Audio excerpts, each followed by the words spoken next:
చూసుకుంటా నా మనసు దోసినావే బొమ్మ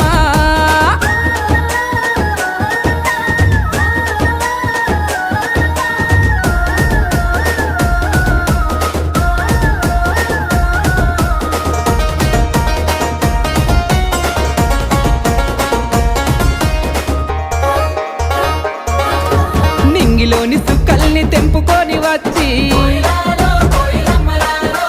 సుక్కలన్నీ కుప్పబోసి బొమ్మను జెక్కితే చక్కనైన నీ రూపు తయారు అయ్యనో